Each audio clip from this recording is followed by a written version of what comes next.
Assalamualaikum warahmatullahi wabarakatuh. Perkenalkan, nama saya Selvia Ginanti dengan nomor induk mahasiswa A1B2 19007. Saya mahasiswi dari Prodi Pendidikan Bahasa Inggris. Di sini saya akan menyampaikan hasil dari interview saya guna untuk memenuhi tugas ujian akhir semester dengan materi studi kelayakan usaha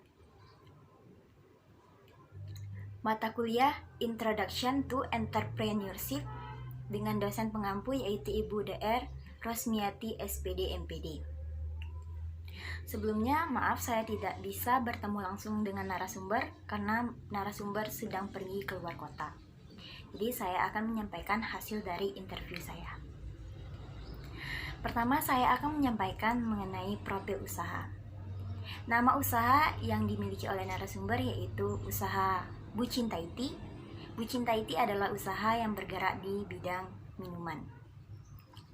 Nama pemilik usaha ini yaitu Mia Carmila KS, berusia 22 tahun, dan sekarang sudah memiliki 3 cabang. Cabang pertama yaitu di depan Alfamart Muara Bulian, Kabupaten Batanghari, dan yang kedua yaitu di depan Toko Rimbun Busana, Muara Tembesi, Kabupaten Batanghari, dan cabang ketiga yaitu di depan Alfamart Durian Luncu, Kabupaten Batin 24. Usaha ini dibuka pada tanggal 20 Juli 2020 dan sekarang narasumber sudah memiliki 4 karyawan. Poin selanjutnya yang saya tanyakan kepada narasumber yaitu mengenai latar belakang kenapa ia memilih usaha Bucin Thai Tea yang bergerak di bidang minuman ini. Narasumber menyampaikan beberapa alasan yang ia kemukakan. Yang pertama yaitu usaha ini tidak repot dalam penyajiannya. Yang kedua yaitu banyak disukai di berbagai kalangan, bukan hanya di kalangan remaja saja. Thai Tea ini disukai oleh kalangan anak-anak bahkan dewasa. Alasan selanjutnya narasumber memilih usaha ini yaitu karena bahwa usaha ini tidak merugikan, karena jika menjual minuman akan dibuat pada saat ada pelanggan yang membeli, berbeda dengan menjual makanan. Apabila makanan tidak laku, maka makanan tersebut akan mubazir dan menimbulkan kerugian. Poin selanjutnya yang saya tanyakan kepada narasumber yaitu tujuan pendirian usaha Bucin Thai Tea. Narasumber menyampaikan ada 3 tujuan yang ia kemukakan. Yang pertama yaitu untuk menunjang atau memenuhi kebutuhan ekonomi narasumber. Yang kedua yaitu untuk memperoleh keuntungan sebesar-besarnya. Dan yang ketiga yaitu membuka peluang kerja bagi masyarakat yang sebelumnya tidak memiliki pekerjaan, maka adanya usaha ini memberikan peluang kerja kepada masyarakat. Selanjutnya saya menanyakan mengenai ruang lingkup penyusunan yang terdiri dari 5 aspek. Yang pertama saya menanyakan tentang aspek hukum dan legalitas. Aspek hukum dan legalitas landasan pendiri usaha. Narasumber mengatakan sebelum ia membuka usaha, ia membuat surat izin tempat usaha, yaitu situ, di mana ini berguna untuk agar apabila ia membuka usaha, dia mendapatkan keamanan dan sudah terjamin. Yang kedua yaitu narasumber menyiapkan SIUP, yaitu surat izin usaha perdagangan, di mana surat ini dikeluarkan oleh pejabat yang dimana dituju kepada pengusaha untuk melaksanakan kegiatan usaha di bidang perdagangan dan jasa. Dan setelah memiliki 2 surat ini, barulah narasumber membuka usaha tersebut. Selanjutnya saya menanyakan mengenai aspek manajemen yang meliputi visi dan misi. Saya menanyakan apa sih visi dan misi dari Bucin Thai Tea ini, usaha Bucin Thai Tea ini. Visi dari usaha Bu Cinta Iti ini, yaitu menjadikan Bu Cinta Iti sebagai usaha di bidang kuliner minuman selalu diminati oleh para pecinta minuman segar dengan berbagai varian rasa dan topping yang sudah disediakan.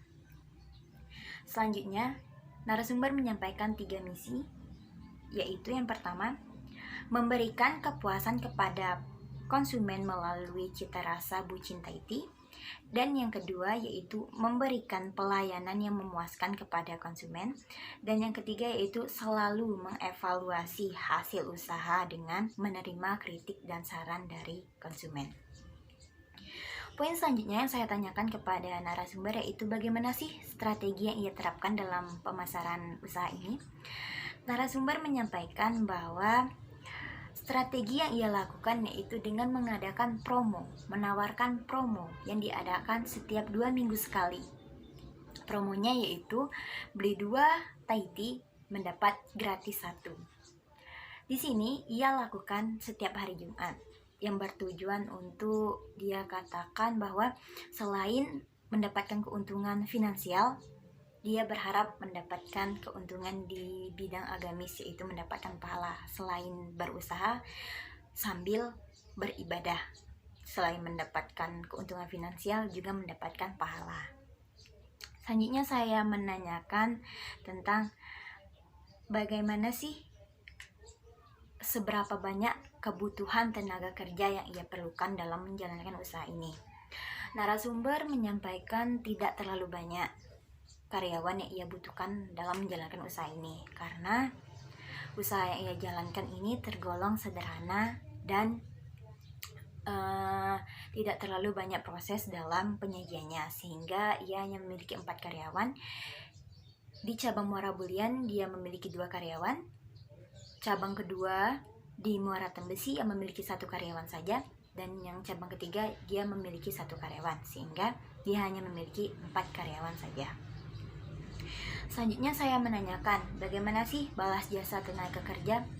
Narasumber menyampaikan seperti pada umumnya, yaitu setelah bekerja selama 1 bulan maka karyawannya akan mendapatkan gaji, dan juga karyawan itu akan mendapatkan keringanan apabila ia tidak bisa masuk bekerja, diberikan izin apabila sakit ataupun berhalangan. Lama diberikan izin sesuai dengan keperluan dan halangan yang dihadapi oleh karyawan. Selanjutnya saya menanyakan mengenai aspek pasar dan pemasaran. Aspek pasar dan pemasaran meliputi yaitu bentuk pasar. Saya menanyakan bagaimana sih bentuk pasar dalam memasarkan Bu Cinta Iti ini. Narasumber mengatakan bentuk pasar usaha Bu Cinta Iti yaitu adalah pasar persaingan, di mana konsumen datang ke outlet untuk membeli dan memesan minuman. Selanjutnya saya menanyakan tentang bagaimana sih permintaan dan penawaran. Permintaan dan penawaran dikumpulkan oleh narasumber melalui media sosial, yaitu WA, WhatsApp, Facebook, dan Instagram, dengan menanyakan kepada orang-orang terdekat, sahabat, ataupun kerabat. Dan dari data tersebut dia mendapatkan respon yang baik. Dari respon yang baik tersebut itulah ia jadikan sebagai peluang untuk dirinya membuka usaha Bu Cinta Iti ini. Selanjutnya saya menanyakan tentang target pemasaran dari Bu Cinta Iti. Narasumber menargetkan dalam 1 hari ia harus menjual sebanyak 25 gelas per hari. Dan narasumber juga mengatakan apabila dalam 1 hari dia tidak mencapai target, yaitu sebanyak 25 gelas, maka hari selanjutnya target yang ia dapatkan melebihi dari 25 gelas, sehingga kelebihan itu dapat menutup kekurangan yang sebelumnya. Selanjutnya saya menanyakan tentang analisis SWOT. Yang pertama yaitu bagaimana sih kekuatan dari usaha yang ia jalankan. Yang pertama, ia menyampaikan bahwa tidak repot dalam penyajian. Yang kedua, tidak memakan waktu dalam penyajian. Yang ketiga, banyaknya varian rasa, topping, dan disajikan dalam keadaan segar membuat produk yang ia jual menjadikan hal itu sebagai kekuatan dari produk yang ia jual. Selanjutnya yaitu harga yang terjangkau bagi konsumen sekitar 10, 12 hingga 15 ribu per gelas. Selanjutnya saya menanyakan kelemahan dari usaha yang ia jalankan, yaitu kendala cuaca. Apabila cuaca dingin maka konsumen akan berkurang. Ya, karena yang ia jual cocok untuk dikonsumsi dalam keadaan cuaca yang panas. Selanjutnya saya menanyakan tentang opportunity. Narasumber menjelaskan ada 2 opportunity. Yang pertama yaitu pemasaran tidak terlalu sulit, dan yang kedua yaitu bisa dinikmati oleh semua kalangan. Dan selanjutnya saya menanyakan trade. Narasumber menjelaskan bahwa semakin banyaknya pesaing yang memiliki usaha sama seperti dirinya, yaitu usaha bucin Thai tea, sehingga itu menjadikan itu sebagai kelemahannya. Selanjutnya saya menanyakan tentang aspek keuangan yang meliputi yang pertama modal awal. Narasumber menjelaskan dari ketiga cabang tersebut memiliki modal yang berbeda, dan cabang ini dibuka tidak sekaligus namun bertahap. Pada cabang pertama yaitu di Muara Bulian, narasumber mengeluarkan modal sebanyak 8 juta rupiah. 7 juta rupiah. Pada cabang kedua, narasumber mengeluarkan modal sebanyak 6 juta rupiah. Dan pada cabang ketiga, narasumber mengeluarkan modal sebanyak 6 juta rupiah. Itulah modal yang ia keluarkan. Yang cabang pertama yaitu 7 juta rupiah, cabang kedua 6 juta rupiah, dan cabang ketiga 6 juta rupiah. Selanjutnya saya menanyakan tentang keuntungan dari usaha yang ia jalankan. Narasumber juga menjelaskan bahwa dari ketiga cabang tersebut memiliki keuntungan yang berbeda-beda. Pada cabang pertama mendapatkan keuntungan dalam sebulan yaitu sebesar 3 juta rupiah, cabang kedua yaitu 4 juta rupiah, dan cabang ketiga sebesar 1.500.000 rupiah, sehingga total keuntungan rata-rata per bulan yang ia kumpulkan sebanyak 8.500.000 rupiah. Wow, banyak ya, hanya dari usaha IT saja. Selanjutnya saya menanyakan tentang aspek ekonomi dan budaya.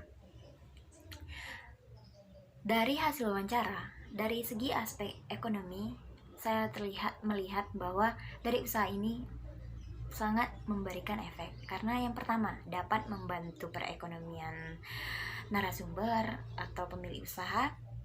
Yang kedua juga dapat membuka peluang pekerjaan kepada masyarakat yang sebelumnya tidak bekerja menjadi bisa bekerja.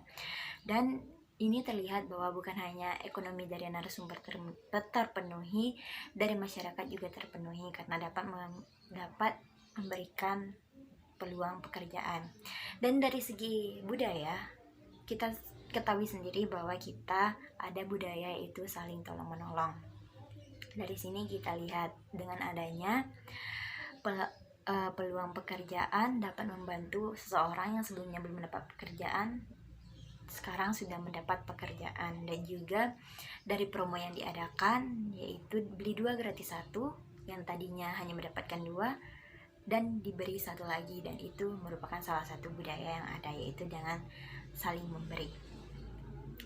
Dan saya juga menanyakan kepada narasumber yaitu mengenai tips and trick bagaimana usaha dapat berjalan dengan baik. Narasumber menyatakan yang pertama yaitu jangan lupa selalu berdoa dan berusaha. Yang kedua, berikan masukan kepada karyawan untuk selalu bersikap baik kepada pelanggan, ramah, tidak sombong, dan tidak boleh pelit di dalam melayani pelanggan. Karena bukan hanya kualitas produk kita saja yang dinilai oleh konsumen, pelayanan kita juga sangat berpengaruh dan sangat dinilai oleh konsumen. Baiklah, terima kasih. Itulah hasil dari wawancara saya mengenai studi kelayakan bisnis dari usaha Bucin Thai Tea. Sebelumnya saya mohon maaf apabila ada kekurangan dan salah kata. Jangan lupa menjaga kebersihan dan selalu menjaga kesehatan. Terima kasih atas perhatiannya. Wassalamualaikum warahmatullahi wabarakatuh.